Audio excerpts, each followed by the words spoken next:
তাহলে এই যে তোমরা ইয়াং জেনারেশন এই কাজটার সঙ্গে যুক্ত, তোমরা মানে অনেক সময় তো নদী বন্ধ থাকে বা মাছ টাছ তেমন কিছু হয় না, তখন তোমরা কি করো? তখন বাইরে কাউকে কাজে চলে যেতে হয় বা কেউ এখানে কারোর বাড়িতে জন খেটে নেয়, যেভাবে মানে দিন মজুরি কাজ করতে হয়, না হলে বাইরে কোথাও সিজনাল অন্য কোনো কাজ থাকলে 3 মাস 4 মাসের জন্য যেতে হয়, তাই তো? এছাড়া তো উপায় নেই, বসে থেকে তো চলবে না। নমস্কার বন্ধুরা, সুন্দরবন লাইভ চ্যানেলে আপনাদের স্বাগত জানাই। আমরা আমাদের চ্যানেলের মাধ্যমে ধারাবাহিকভাবে তুলে ধরার চেষ্টা করছি সুন্দরবন ও সেখানকার মানুষজনের সম্পর্কে কিছু তথ্য, যা কেউ কখনো বলেনি। বৃষ্টি ভিজে নদীতে মাছ ধরার অভিজ্ঞতার শেষ অংশ আজ আপনাদের সাথে শেয়ার করব। নদীতে জাল ফেলে আমাদের প্রায় 2-3 ঘন্টা অপেক্ষা করতে হতো। সেই সময়ে ওদের সাথে কথা বলে বিভিন্ন বিষয় জানার চেষ্টা করছিলাম, ওদের জীবনের বিভিন্ন খুঁটিনাটি বিষয়। এইটা নৌকোর ছোট্ট ঘর, মোটামুটি 6-8 জন ভালোভাবে মাথা গুঁজে থেকে যাবে। আর এখানে তো অন্য কোনো সমস্যা নেই, শুধু একটু মাথা গুঁজে যাতে ভারী বর্ষায় মাথাটা না ভিজে যায়, বাকি তো ভিজে ভিজে জল ভিজে মাছ ধরা সেটা তো হতেই থাকে। খুব সুন্দর পরিষ্কার পরিচ্ছন্ন একদম। এইগুলোকে চেলি বলে, তাই তো? এই তক্তাগুলোকে চেলি বলে। চেলিগুলো খুব সুন্দর পরিষ্কার একদম সমান, খুব আরামদায়ক একটা জায়গা। হালকা বৃষ্টি পড়ছে, ভেতরে বসে ভীষণ একটা আরামদায়ক পরিবেশ। ভাইরা ভিজে ভিজে একটুখানি মাছগুলোকে চারা দেওয়ার চেষ্টা করছে যাতে জালের দিকে যায় মাছটা। ধারে আছে ফাঁকা, আমাদের নৌকোটা এখন ধার দিয়েই চলছে।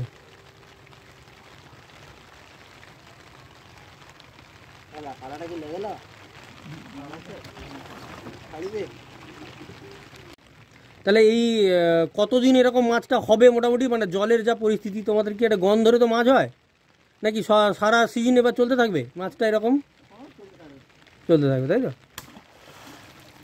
মানে ওই অমাবস্যা পূর্ণিমা ওই রকম কোনো ব্যাপার নেই যে এই সময় মাছ কম হবে বেশি হবে, ব্যাপারটা নেই নাকি ততটা?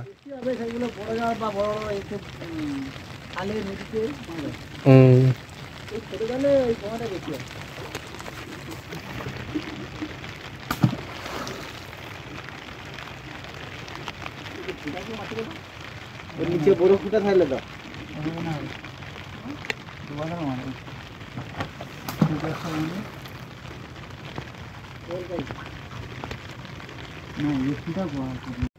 এই খালটার কোণে বাঘের পা দিয়ে চটকে দিয়েছে, মানে এত ঘোরাঘুরি করেছে আর কি। তবু ভিতরে জাল ঘেরা আছে, তবুও জালের বাইরে এসে ঘুরছে, জালের বাইরে চলে আসছে, তাই তো? মানে ওই খাঁড়ি দিয়ে বেরিয়ে আসে। বাবরে। আচ্ছা তুমি এইটা বলো, এই নৌকোটা ক হাত লম্বা? 30 হাত মতো হবে? 15-16 হাত লম্বা। আর চওড়া তো মোটামুটি বোধহয় হাত 6 নাকি, না 5 হাত? 3.5 হাত। আচ্ছা, এই নৌকোটার বাজার মূল্য কত মেশিন ছাড়া যদি বলি? মেশিন ছাড়া এখন 30,000 টাকা দিতে হবে। তোকে ধরি, মেশিন ছাড়া এই নৌকোটার মূল্য মোটামুটি 30,000 টাকা মতো, যদি এমনি নরমাল কাঠ দিয়ে তৈরি হয়। আচ্ছা, এবার শাল সেগুন দিয়ে তৈরি করলে এটা 70-80,000 টাকা পড়ে যাবে। ও, আর এই নৌকোগুলো কি সব বালাগড় থেকে আসে না এখানেও তৈরি হয়? এখানে তৈরি হয়, আমরা বাড়িতে তৈরি করি, আবার কেউ কেউ বালাগড় থেকে নিয়ে আসে।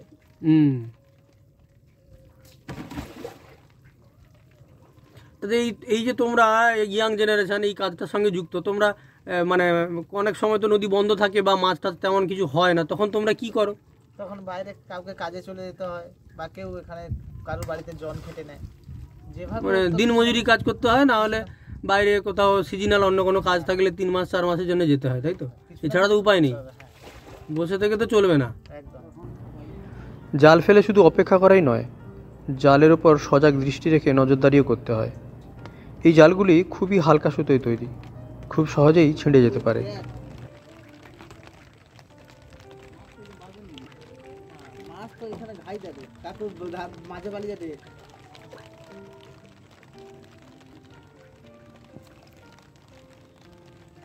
এইগুলোই দেখভাল করতে হয় আমাদের প্রথমে, তাই তো? পালাটা একটু গন্ডগোল করে দিল। বৃষ্টিতে ভিজে ওইভাবে অপেক্ষা করা যে কতখানি কষ্টের, আমি চালার ভেতরে বসে ভালোই টের পাচ্ছিলাম।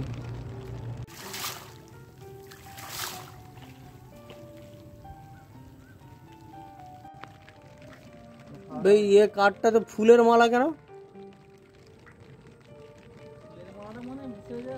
ও মানে ডোবা গাছে লেগে গেছে আর কি। সেইভাবে তো না হলে তো এটা দেওয়ার কোনো কারণ নেই। লৌকার বা কোন ঠাকুর ঠাকুর ডুবাই গেল, তার মালাটা ভেসে আসছিল গাছে আটকে কালী ঠাকুর বা ওখানে লোক লৌকা চন্ডিত এরকম মালা দেয়। অবশেষে আমাদের জাল গুটিয়ে নেওয়ার সময় হয়ে এলো। এতক্ষণ ধরে আমি এই সময়টার জন্য অপেক্ষা করেছিলাম। দেখা যাক কি মাছ পড়লো।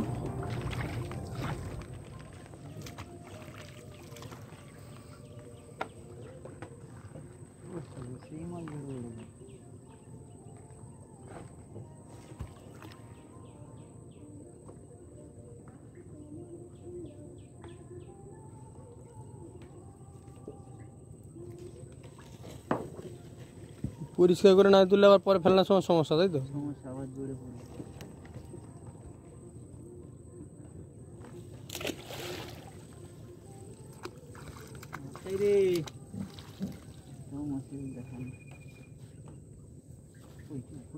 ও কালকে এত বড় মাছ কাটি পালি কেন ফালাই ছিলছে।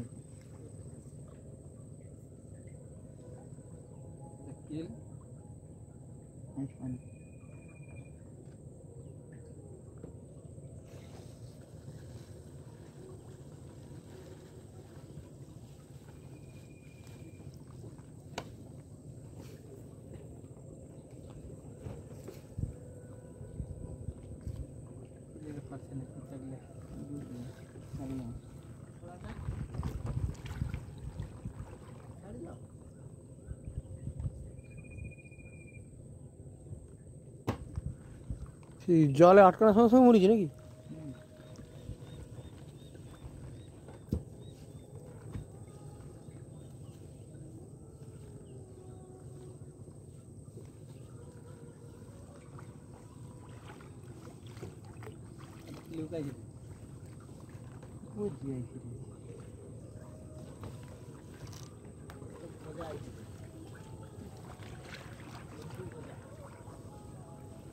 না না কাটা আরে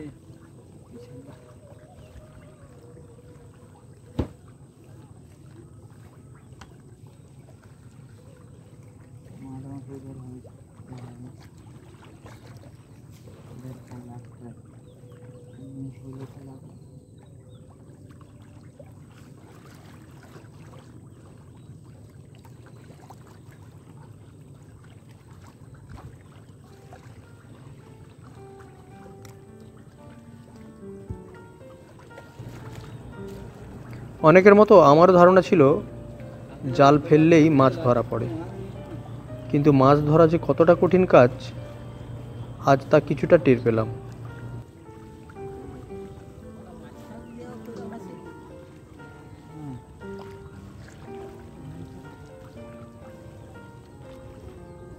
আশ্চর্যরকমের পরিষ্কার জাল তো।